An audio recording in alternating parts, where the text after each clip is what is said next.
नमस्कार, मैं हूं आपके साथ आयुषी ओझा। 20 मिनट 20 खबर में आपका स्वागत है। इस बुलेटिन में हम आपको प्रदेश से लेकर देश के अलग अलग हिस्सों की खबर दिखाएंगे। साथ ही आपको ये भी बताएंगे कि दुनिया भर में क्या कुछ चल रहा है। तो चलिए शुरू करते हैं 20 मिनट में 20 खबरों का सिलसिला। सबसे पहले खबर अपने प्रदेश राजस्थान की।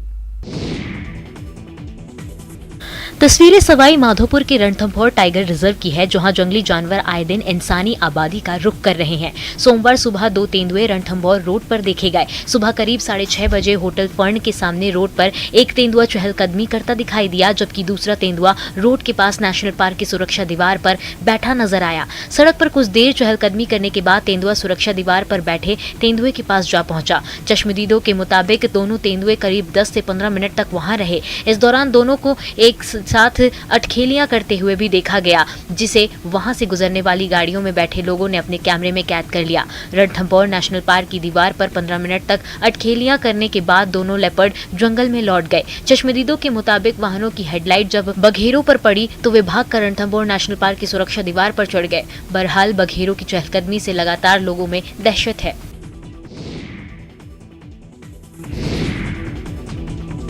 टोंक जिले के किसान फसलों की बर्बादी का दंश झेल रहे हैं। इस बार जैसे ही मुरझाई फसलें बारिश से लहलहा उठी, तभी ओलावृष्टि से फसलें चौपट हो गई। अब बची फसलों में रोग लग गया है, जिससे वे चौपट होने की कगार पर हैं। निवाई, देवली, दूनी, उनरिया, मालपुरा, कोई ऐसा इलाका नहीं बचा जहां फसलें तबाह नहीं हुई हो। अब किसान सरकार से राहत की गुहार लगा रहे हैं। उपरांत ये चेपा रोग जो जिसे मोयला बोलते हैं, ये लग गया, पूरी फसल चौपट हो गई। अब हमारे सरसों के अंदर मोइला लग गया है। पहले तो डीजल महंगा, बुआई जुताई में महंगी पड़ गई। 8 बीघा बोया था, जिसमें खाई भी नहीं भरे, इसमें तो एक बोरी भी नहीं भरे। 8 बीघा। गौरतलब है कि किसानों ने बुआई और सिंचाई के दौरान महंगे दामों पर डीजल खरीदा था। यूरिया, डीएपी की किल्लत के चलते किसानों ने महंगी कीमतों पर खाद और बीज खरीदा था। फसल तैयार होने पर कटाई से कुछ ही दिन पहले बीमारी ने उसे अपनी चपेट में ले लिया, जिसके चलते पूरी फसल बर्बाद हो गई। प्रदेश में कोरोना का कहर थमने का नाम नहीं ले रहा। एक्टिव केस की संख्या बढ़कर 66,000 से ज्यादा हो चुकी है। कोरोना की तीसरी लहर में सोमवार को पहली बार जालौर जिले में 20 कोरोना संक्रमित मरीज मिले। प्रदेश में सबसे कम एक्टिव केस वाले जिले में एक साथ इतने मरीज आने के बाद चिकित्सा विभाग में हड़कंप मच गया। मेडिकल टीमें इन मरीजों को अब होम आइसोलेट करवा रही है। इसके साथ ही जिले में कोरोना गाइडलाइंस का पालना को लेकर प्रशासन भी सख्त हो गया है। बाहर से आने वाले लोगों पर खास नजर रखी जा रही है। उपखंड अधिकारी मृदुला शेखावत ने न्यूज 18 से खास बातचीत करते हुए कहा कि क्षेत्र में आने वाले सभी प्रवासियों की विशेष निगरानी की जा रही है।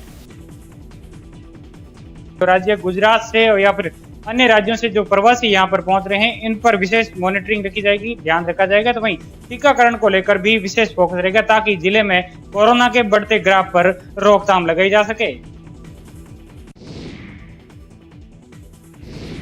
लाल मुनिया या फिर रेड आउट, ये पक्षी बहुत ही कम दिखाई देता है।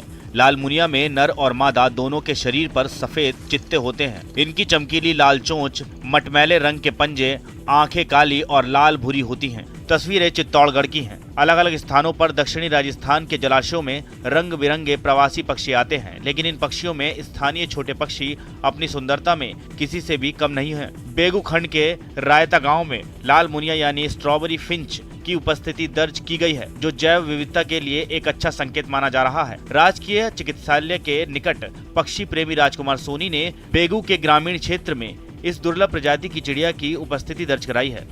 लाल मुनिया या स्ट्रॉबेरी फिंच, जो कि मुनिया प्रजातियों में सबसे खूबसूरत और आकर्षक होती है, उसका इस क्षेत्र में नजर आना यहाँ की जैव विविधता और पारिस्थितिकी के लिए बहुत सुखद संकेत है। वैसे पूर्व में यह मुनिया काफी नजर आती थी, लेकिन अब अवैध तस्करी और इसके घटते पर्यावास के कारण इसकी संख्या बहुत कम रह गई है। और अब देख लेते हैं कुछ दूसरे राज्यों की खबरें। रात में घर के बाहर खड़े पुलिस वालों की ये तस्वीरें उत्तर प्रदेश के कानपुर से आई है।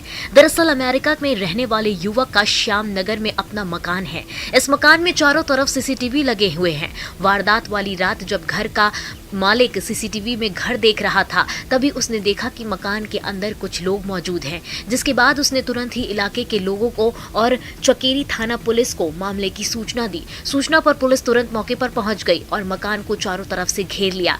इस बीच एक बदमाश फायरिंग करते हुए मकान से बाहर भागा। पुलिस की जवाबी फायरिंग में उसे गोली लग गई, जिससे वो घायल होकर गिर पड़ा। इसके बाद पुलिस ने घायल को अस्पताल में भर्ती कराया। पुलिस का कहना है कि पूरे मकान में पुलिस ने जाकर जांच पड़ताल की। पुलिस पकड़े गए बदमाश से उसके साथियों के बारे में पूछताछ कर रही है। तो उनके द्वारा जो इन्होंने घर में कैमरे लगाए हुए थे उससे पता चलता रहा। उन्होंने देखा, कैमरे से अलर्ट हुए और आसपास के क्षेत्र के जो लोग हैं उनको बताया। फिर उन्होंने सूचना हमें पुलिस को दी। जब पुलिस यहाँ मौके पे जो लोकल इंस्पेक्टर हैं, चकेरी इंस्पेक्टर, वो आए और कई सारे लोग भी यहाँ लोकल वो यहाँ पे थे, तो उन्होंने देखा एक लड़का जो भाग रहा था, तब उसकी फायरिंग भी हुई, क्रॉस फायरिंग हुई है और उसमें इंस्पेक्टर चकेरी की तरफ से भी फायरिंग हुई है, तो उसमें शायद उसके जख्मी भी हैं। उत्तर प्रदेश में विधानसभा चुनाव से 1 महीने पहले ही हमीरपुर पुलिस को बड़ी कामयाबी मिली है। पुलिस ने कुरारा थाना क्षेत्र के मिश्रीपुर गांव के जंगल में छापेमारी करते हुए वहां संचालित एक असलहा फैक्ट्री का पर्दाफाश किया है। पुलिस ने 2 लोगों को गिरफ्तार करते हुए उनके पास से 22 तमंचे और असलहे बनाने के उपकरण भी बरामद किए हैं। पुलिस अधीक्षक कमलेश दीक्षित के मुताबिक सूचना के आधार पर कुरारा पुलिस और एसओजी टीम ने मिश्रीपुर गाँव स्थित कृष्णदेव महाराज मंदिर के आगे जंगल में छापेमारी की और अवैध रूप से असलहा बना रहे 2 लोगों को गिरफ्तार किया। अवैध असलहा फैक्ट्री से बरामद तमंचे और बंदूकें बहुत अच्छी क्वालिटी की बताई जा रही है, जिनका दुरुपयोग विधानसभा चुनाव में लोगों को डराने, धमकाने या संगीन अपराधों में किया जाना था। पिछले कई दिनों से चल रही इस अवैध फैक्ट्री में असलहे बना रहे कर बेच रहे थे। पुलिस के मुताबिक फैक्ट्री में 315 बोर और 312 बोर के खतरनाक तमंचे बनाए जा रहे थे। 22 अदद बने हुए शस्त्र, इसके अलावा अधबने शस्त्र और साथ ही कारतूस बरामद हुआ और वह शस्त्र बनाने के सारे उपकरण बरामद हुए। हिमाचल प्रदेश के मंडी का रहने वाला एक शख्स ऑनलाइन ठगी का शिकार हुआ है। जोगिंद्र नगर के जसवंत कुमार के मोबाइल पर एक फोन आता है। दूसरी तरफ से बात करने वाला शख्स बताता है कि वो अमेज़न कंपनी से बात कर रहा है और कंपनी ने विशेष ऑफर के तहत कुछ चुनिंदा लोगों को 20,000 का मोबाइल फोन सिर्फ 5,000 में देने की बात कही है। इसके साथ ही ब्रांडेड कंपनी के जूते भी मिलेंगे। जसवंत को यह फोन बार बार आने लगते हैं। जसवंत सोचता है कि कहीं वो इस मौके से चूक न जाए। ऐसे में जसवंत 5,000 देकर अपना ऑर्डर बुक करवा लेता है। लेकिन जब जसवंत को यह ऑर्डर मिलता है तो उसके होश फाख्ता हो जाते हैं। जसवंत को पार्सल के अंदर एक जोड़ी फटे हुए जूते और एक फटा हुआ पर्स भेजा गया था। धोखा मिलने के बाद होश में आए जसवंत ने अब दूसरों से ऐसे ठगों से बचने की अपील कर रहा है। बता दें कि ऑनलाइन शॉपिंग वाली कंपनियों के नाम पर बहुत से जालसाजों ने गोरख धंधा छेड़ रखा है। गांव के भोले भाले लोग इनके झांसे में आ जाते हैं। न्यूज़ 18 लोगों से अपील करता है कि वो इस तरह के बहकावे में ना आकर प्रमाणित वेबसाइट से ही खरीदारी करें।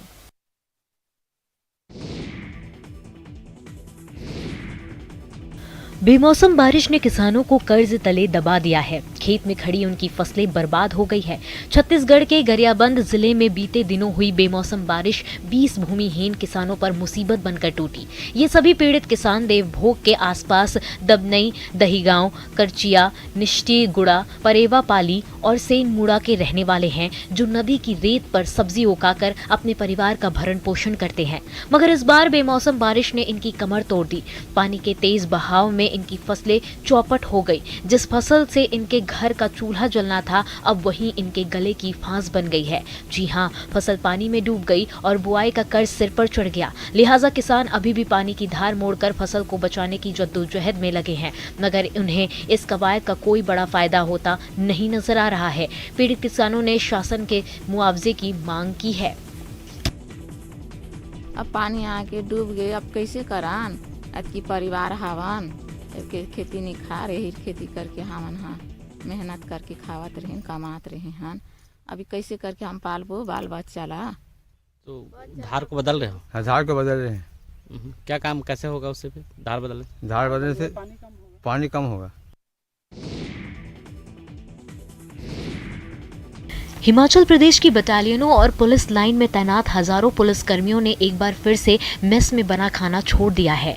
इनमें महिला पुलिसकर्मी भी शामिल हैं। संशोधित पे बैंड की समस्या दूर करने की मांग पर साल 2015 के बाद भर्ती हुए पुलिसकर्मियों ने ये अनूठा आंदोलन शुरू किया है। मिली जानकारी के मुताबिक इन्होंने दो टूक कहा है कि जब तक इनकी मांगे सरकार नहीं मान लेती तब तक ये सरकारी खाना नहीं खाएंगे।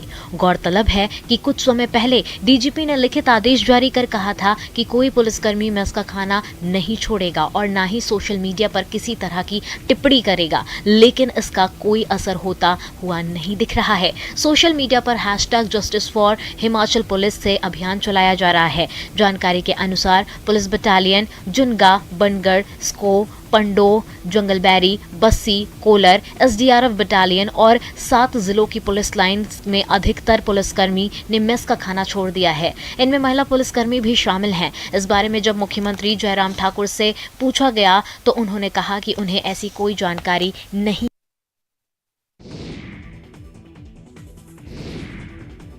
थाली बजाओ, प्रशासन जगाओ। तस्वीरें हिमाचल प्रदेश के धर्मशाला से आई है। शाहपुर विधानसभा क्षेत्र के अंतर्गत बरनेट घेरा सड़क निर्माण को जिला परिषद सदस्य जोगिंद्र सिंह पंकूर के नेतृत्व में धारकंडी के लोगों ने धर्मशाला में थाली बजाओ, प्रशासन जगाओ आंदोलन किया। आंदोलन के तहत जिला पार्षद और युवा डीसी कार्यालय के बाहर बैठ गए। जिला पार्षद ने आरोप लगाया कि 2 किलोमीटर लंबे बरनेट घेरा सड़क के काम को बेवजह लटकाया जा रहा है। पंकू ने आरोप लगाया कि पिछले 1 साल से जारी आंदोलन के बावजूद सरकार इस पर ध्यान नहीं दे रही। प्रदर्शन कर रहे लोगों का कहना था कि जब तक सड़क का काम शुरू नहीं किया जाता व फिर वैकल्पिक मार्ग की व्यवस्था नहीं की जाती तब तक वे यहाँ से नहीं हटेंगे। जिला पार्षद ने कहा कि यदि सड़क निर्माण शुरू नहीं हुआ तो 19 जनवरी को रोपवे का उद्घाटन भी किसी भी हालत में नहीं होने दिया जाएगा और सीएम जहां भी जाएंगे उन्हें काले झंडे दिखाए जाएंगे। बड़ी शर्म आती है प्रदेश सरकार के ऊपर, उन नेताओं के ऊपर हमें शर्म आ रही है कि लगातार हमें जो बहानेबाजी की जा रही है कि बरनेट टू घेरा रोड के लिए बजट ही नहीं है, अल्टरनेट रास्ता भी नहीं निकाला जा रहा है। यदि बरनेट टू घेरा रोड 2 किलोमीटर का मार्ग बन जाता है तो कोई ना कोई सुविधा जो हमें वहां पर मिल सकती है। पहाड़ों पर प्राकृतिक तौर पर पाया जाने वाला बुरांश का फूल अब कोरोना जैसी महामारी की रोकथाम में अपनी अहम भूमिका निभाएगा। IIT मंडी और ICGB दिल्ली यानी international centre for genetic engineering and biotechnology के शोधकर्ताओं ने बुरांश के फूल पर गहन अध्ययन करके यह पाया है कि इसके फूल से बना अर्क शरीर में कोरोना वायरस की रोकथाम में काफी ज्यादा कारगर साबित हुआ है। शोध टीम के निष्कर्ष बायोमोलिक्यूलर स्ट्रक्चर एंड डायनेमिक्स नामक जर्नल में हाल ही में प्रकाशित हुआ है। बुरांश के फूलों की पंखुड़ियों से बने अर्क में प्रचुर मात्रा में क्विनिक एसिड और इसके डेरिवेटिव पाए गए हैं। It potentially inhibits or slows down the viral replication or multiplication. बता दें कि बुरांश के फूल पूरे हिमालयी क्षेत्र में पाए जाते हैं। उत्तराखंड में तो इसे राज्य फूल का दर्जा भी दिया गया है। हिमाचल प्रदेश में भी यह फूल बड़ी संख्या में प्राकृतिक तौर पर मिलता है। यह फूल सिर्फ गर्मियों के मौसम में ही पाया जाता है और उस दौरान लोग इसे तोड़कर अर्क बनाकर या फिर पत्तियों को सुखाकर वर्ष भर इसका इस्तेमाल करते हैं।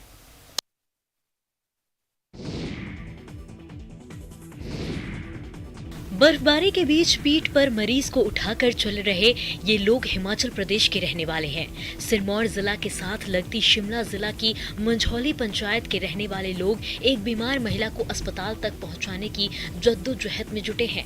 दरअसल क्षेत्र को जोड़ने वाली इकलौती सड़क बर्फबारी के कारण बंद हो चुकी है और लोक निर्माण विभाग की लेट लतीफी के कारण अभी तक नहीं खुल पाई है, जिसका खामियाजा क्षेत्र के कई गाँवों को भुगतना पड़ रहा है। रोड करीब 8 से 10 दिन के बीच हमारा जो रोड है ये बंद है। हमारे को जो इतनी परेशानी उठानी पड़ रही है कि कम से कम 15-20 किलोमीटर हमारे को पेशेंट उठा के लाना पड़ता है। इसलिए हमारा विभाग से भी और सरकार से सभी से ये अनुरोध है कि मतलब जितनी भी ये मशक्कत उठा रहे किसी और को इसके अलावा और न उठानी पड़े हमारे को। लोगों का कहना है कि यह सड़क मार्ग पिछले 10 दिन से बंद है। बीमार महिला को पीठ पर उठाकर ले जा रहे लोगों ने सरकार से मांग की है कि जल्द से जल्द इस सड़क को बहाल किया जाए ताकि दूसरे लोगों को इस तरह की समस्या से नहीं जूझना पड़े। झारखंड के किसान अब परंपरागत खेती को छोड़कर स्ट्रॉबेरी और स्वीट कॉर्न की खेती में हाथ आजमाने लगे हैं। इससे इन प्रगतिशील किसानों को न केवल अच्छी कमाई हो रही है बल्कि उनके रहन सहन में भी बदलाव आया है। कई क्षेत्रों में स्ट्रॉबेरी अपनी रसीली लालिमा बिखेरने लगी है। गढ़वा के किसान अयोध्या बिंद कहते हैं कि प्रारंभ में स्ट्रॉबेरी की खेती नहीं करते थे, लेकिन धीरे धीरे उन्हें इस खेती में लाभ दिखने लगा। ऐसा नहीं है कि अयोध्या ने सिर्फ स्ट्रॉबेरी की ही खेती की है, इसके साथ अयोध्या ने टमाटर, पपीता सहित दूसरी फसलों की भी खेती की है। अयोध्या बताते हैं कि इस खेती से उन्हें अच्छी कमाई हो रही है। खास बात यह है कि अयोध्या के बेटे भी इनका हाथ बटा रहे हैं। बहुत पहले से खेती कर रहे हैं और अभी भी लगाए हैं, गोभी लगाए हैं, टमाटर लगाए हैं, बैगन लगाए हैं और ये मक्का की भी खेती करते हैं, पपीता लगाए हैं। गढ़वा जिला कृषि आधारित जिला कहा जाता है। गढ़वा जिले में लोग परंपरागत कृषि को ज़्यादा प्राथमिकता देते हैं, लेकिन गढ़वा के एक ऐसे किसान हैं जिन्होंने परंपरागत कृषि को छोड़कर एक नई तकनीक की खेती को 26 जनवरी 2022 को भारत अपना 73वां गणतंत्र दिवस मनाएगा। देश में हर साल इस दिन राजपथ पर गणतंत्र दिवस की परेड आयोजित होती है। गणतंत्र दिवस पर आयोजित होने वाली परेड को लेकर राजपथ पर 17 जनवरी से रिहर्सल शुरू हो गई है, जो 21 जनवरी तक जारी रहेगी। इस दौरान सुबह 9 बजे से लेकर 12 बजे तक राजपथ रवि मार्ग, राजपथ जनपथ, राजपथ मानसिंह रोड और राजपथ सी हेक्सागन ट्रैफिक के लिए सुबह 9 से दोपहर 12 बजे तक पूरी तरीके से बंद रहेगा। विजय चौक से लेकर इंडिया गेट तक यह रिहर्सल होगी। दिल्ली पुलिस ने गणतंत्र दिवस परेड की रिहर्सल के लिए ट्रैफिक एडवाइजरी जारी कर चुकी है। एडवाइजरी के अनुसार गणतंत्र दिवस परेड 2022 की रिहर्सल सोमवार, मंगलवार, गुरुवार और शुक्रवार को विजय चौक से इंडिया गेट तक राजपथ पर होगी। एडवाइजरी में यात्रियों से यातायात नियमों और सभी चौराहों पर तैनात यातायात पुलिसकर्मियों के निर्देशों का पालन करने की अपील की गई है। आपको बताते चलें कि राष्ट्रीय राजधानी में गणतंत्र दिवस से पहले दिल्ली पुलिस ने राजपथ और उसके आसपास की सुरक्षा काफी बढ़ा दी है। करीब 300 सीसीटीवी कैमरे लगाए गए हैं।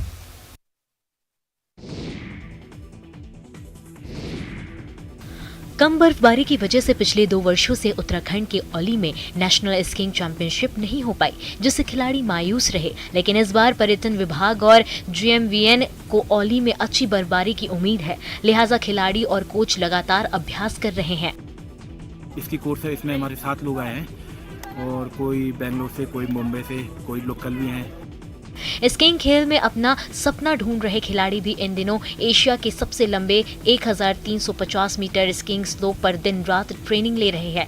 उत्तराखंड के खिलाड़ियों का सपना है कि वो नेशनल खेलों में गोल्ड मेडल जीतकर उत्तराखंड का नाम रोशन करें। स्की का भी है कि मुझे स्की भी करनी है और दोस्त लोग हैं मेरे जो स्की करते हैं, तो उनको देख के और मन करता है स्की करने का। तो अभी 2 कोर्स कर लिए मैंने, अभी एडवांस कोर्स कर रही हूँ। यहाँ पे इंस्ट्रक्टर्स हैं, बहुत अच्छे से सिखा रहे हैं। तो अभी मैं एडवांस कोर्स में मैं अकेली हूँ, तो मेरे को बहुत इंपॉर्टेंस मिल रही है, तो मतलब अटेंशन मिल रही है और मस्त स्लोप बहुत बढ़िया है। आजकल ऑनलाइन पेमेंट करने या किसी चीज के बारे में जानकारी हासिल करने के लिए उस पर लगे QR कोड को स्कैन कर काम में लिया जा सकता है। लेकिन क्या आपने पेड़ों पर QR कोड लगे देखा है? नहीं ना। मध्य प्रदेश में ऐसा हो रहा है। सतना शहर के विद्यार्थियों ने पेड़ों के बारे में जानकारी बढ़ाने और उनका महत्व बताने के लिए प्रेरक पहल की है। शिक्षिका अर्चना शुक्ला के निर्देशन में इन बच्चों ने पेड़ की तमाम विशेषताओं की जानकारी को QR कोड के रूप में ढालकर उसे पेड़ से बांध दिया है। इसे वृक्ष बंधन नाम दिया गया है। अब कोई भी अपने मोबाइल से QR कोड को स्कैन कर उस वृक्ष की पहचान, उम्र, औषधीय गुण और दूसरी विशेषताओं की जानकारी ले सकता है। इसमें मेरे 9वीं के बच्चे जुड़े हुए हैं, तो 9वीं के बच्चे जो हैं, 9वीं और 11वीं के बच्चे वो ये काम करते हैं और ये काम वो लोग स्टडीज़ के अलावा करते हैं। हम लोग रोज़ रात को 8 से 9 के बीच में ऑनलाइन जुड़ते हैं, ऑनलाइन जूम मीटिंग के थ्रू और ऑनलाइन व्हाट्सएप ग्रुप्स के थ्रू वो हमें जानकारी देते हैं। फिर एक टीम है जो उसको QR कोड में कन्वर्ट करती है।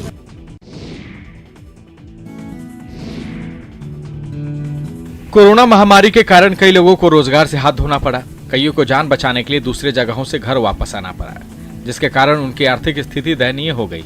लेकिन पतरातू के ग्रामीण इलाकों में रहने वाली महिलाओं पर इसका कोई असर नहीं पड़ा। यहाँ की महिलाओं को स्थानीय स्तर पर रोजगार मिल गया है, जिससे महिलाएं खुद को आत्मनिर्भर बना रही हैं, जिससे उनकी आर्थिक स्थिति मजबूत हुई है। ग्रामीण महिलाओं को आत्मनिर्भर बनाने में सिद्धि टेक स्किल्स की अहम भूमिका है। कंपनी स्थानीय महिलाओं को रोजगार के लिए प्रशिक्षण दे रही है, साथ साथ प्रशिक्षण ले चुकी महिलाओं को रोजगार भी। महिलाएं सिलाई की ट्रेनिंग कर कपड़े बना रही हैं। इनकी ओर से तैयार कपड़े बड़े बड़े शोरूम में नामी ब्रांड के तौर पर बिक भी रहे हैं। सिद्धि टेक स्किल्स की शुरुआत साल 2018 में सिद्धिनाथ सिंह ने की थी, जिसका मुख्य लक्ष्य स्थानीय महिलाओं को रोजगार का प्रशिक्षण देना था। ट्रेनिंग पूरी होने के बाद रोजगार उपलब्ध कराना था। आज इसी कंपनी के माध्यम से 500 से अधिक महिलाओं को रोजगार मिल रहा है।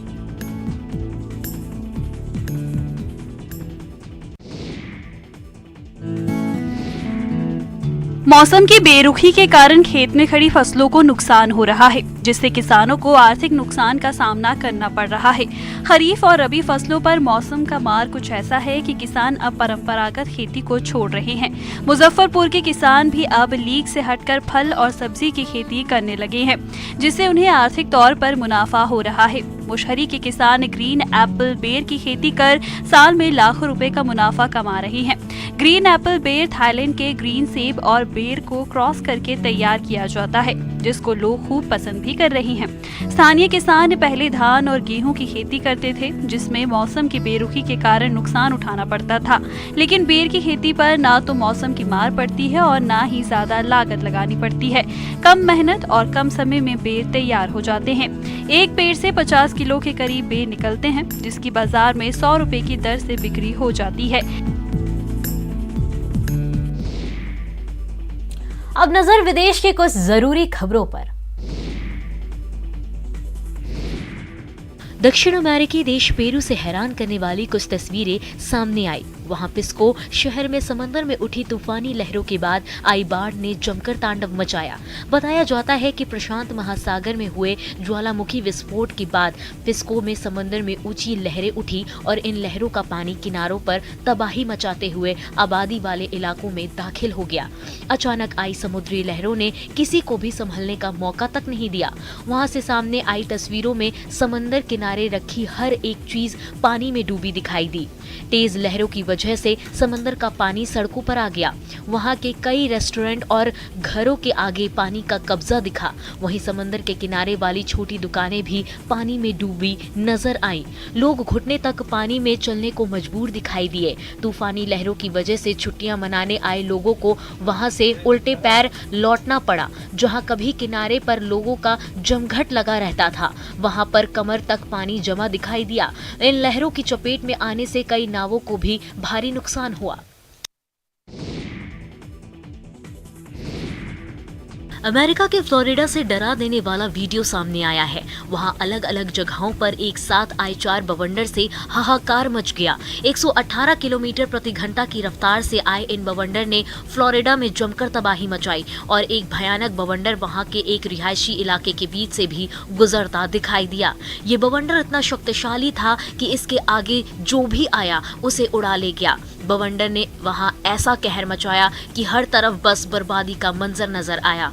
बवंडर में लोगों के घरों के परखच्चे उड़ गए। घरों के टुकड़े तिनकों की तरह आसमान में उड़ते दिखाई दिए। वहीं इसी तरह के एक दूसरे वीडियो में भी बवंडर का कहर दिखाई दिया। वहां काले रंग का एक बवंडर जंगली इलाकों में कोहराम मचाता नजर आया, जबकि एक और वीडियो में कई पेड़ तेज हवाओं के आगे जमीन को छूते दिखाई दिए। बताया जाता है कि इस कुदरती आफत की वजह से फ्लोरिडा में 60 से ज्यादा घर तहस नहस हो गए, जबकि इसकी चपेट में आने से करीब 100 मोबाइल टावर भी तबाह हो गए। तो फिलहाल इस बुलेटिन में इतना ही। खबरों का सिलसिला लगातार जारी रहेगा। देखते रहिए न्यूज़ 18 राजस्थान।